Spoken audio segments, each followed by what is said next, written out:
Well, first, how did you get back ahead of schedule as you did? And then how did you feel in the first game back? Just a lot of hard work. Countless hours of treatment, countless hours of trusting my body and putting the work in, and just talking to my agent, talking to the doctors, and talking to the training staff. And we came with a game plan just to see it. Every day I ramped it up just to see where I felt, and I felt great out there. I felt like I still had my speed. I was able to defend at a high level, be able to create shots and run our team the way we wanted. And the ultimate goal was we know we was missing players. They know they was missing players. And we knew they had 5 games in 7 nights. We know how talented they are. And Luka is the head of their snake. And we just wanted to come out and try to get 2 wins in a row. And we did that. Having missed as much time as you have, was it extra frustrating to have to go out again? Or, hey, 5 games is nothing compared to Yeah, what you had to because I deal with so much of people saying, well, he's injury prone, this and that.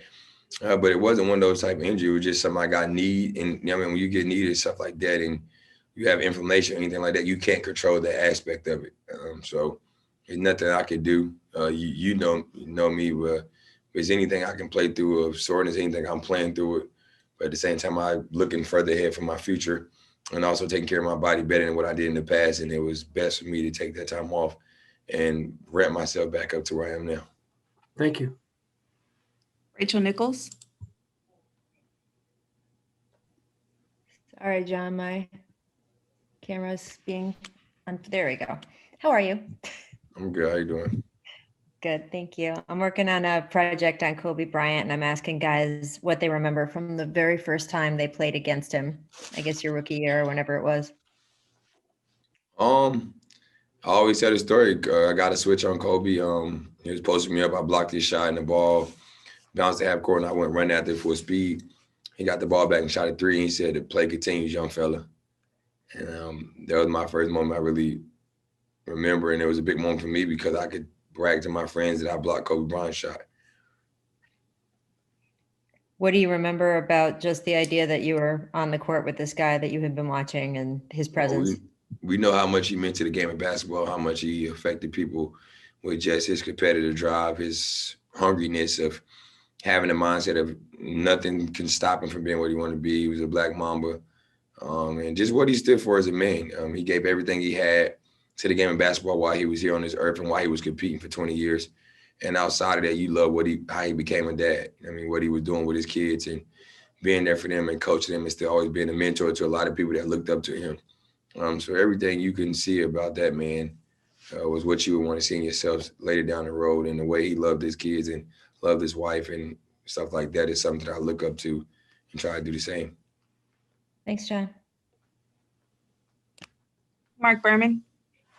John, along those lines, on Tuesday, it'll be 1 year since Kobe passed away. Your thoughts about when you heard about it, and how does that hit you now that it's been a year later? Um, it was surreal. I didn't believe it when I first seen the news and read about it, and it was tough. And the most important thing is that people still is always going to cherish Kobe and keep his name alive. And we know what he meant to the game of basketball and what he meant outside the game of basketball. And we get the opportunity to play on that same day, so that's going to be big for us, and definitely big for the whole entire league. We knew what Kobe meant, and a 1 year anniversary is always tough. Tim McMahon. John, as well as anybody what DeMarcus has been through over these last few years and, struggling to shoot the ball early this season. What was it like for you to see his performance tonight? Well, I'm the one that's on him 24/7, on the good days and the bad days. And the same thing he told me he was coming back off my Achilles was it's a process. And like I told him, it's a process. I know it's difficult from being a franchise guy and always been a guy that was dominant and having the game the way you wanted it to be. And now he has to accept the role of coming off the bench. And that's a little bit difficult. And for a lot of people, that's always been that guy. And then probably want to play more minutes, but not getting as many minutes. Said you never know when your time is going to be called, and stay patient, be ready. And I feel like he got the same type of looks he did last night in Detroit. He just didn't make them. I don't know what he did on the flight or all day today to come back and play on the back-to-back and play the game he did. And it was big for us. And my job for him and anybody else on the team is to open the floor for them. When the ball is in my hands, is push and put the pace into the game and try to create shots for guys. And you see how Eric Gordon played at a higher level tonight, and other guys did too. Christos Saltis. John, welcome back. I would like to ask you how refreshing for you was to return on the court, and also how excited you are about your collaboration with DeMarcus Cousins and Victor Oladipo. Well, I was itching to get back on the court. You know what I mean? We know we didn't get off to a great start like we wanted to, and we still not at the start we wanted to be. We made a trade and got some good pieces away, and we lost a great player in James. And now this is our team, and this is what we got, and we got to push forward to go on the road and win 2 games without Christian Woods and Vic being there one night and then not being there, and then Daniel House coming back. We feel like we have a great group of guys that's hungry and want to compete at a high level. And everybody's staying ready, man. That's Osman goes. Everybody stay ready, go out there and compete at a high level and do the little things that help us win. And the more and more we get chemistry together and get to hang out with each other off the court and watch film together and talk about defense, we'll be fine. I mean, the offense end, we're going to be able to score at a high level no matter who we play against. It's about when can you get those stops to help the team win. We'll take 2 more. Neil Delau. Hey, John, your next game is going to be back against the Wizards. What's your mentality going into that game, and what are maybe some of the emotions you might have going into that game? I think I got a little bit of emotions. It's going to be great to see some of the guys that I play with. It's going to be a competitive game, you know what I mean? They know how hard I play, how competitive I am, and now I'm on the other end of that of not being in the group with those guys. And the ultimate goal for me is to try to get my team a win. I think it's not too many emotions because I'm not going back to DC. I think that's when it would be the most emotions, when I had the opportunity to walk back into the Capital One Arena and, see the city and being where I've been in the last 10 years.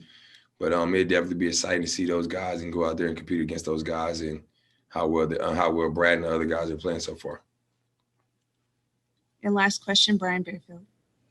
John, I know it was tough for you to be on the sideline when you were injured watching your guys play, but how impressed were you with their hustle and their never giving up attitude that they had throughout the games that you weren't there? That's what I love about the group. You know what I mean? The grit and grind of those guys. We got a great competitive group that competes against each other whenever we have the opportunity to practice. We have a lot of veterans and a couple of young guys that can play very well.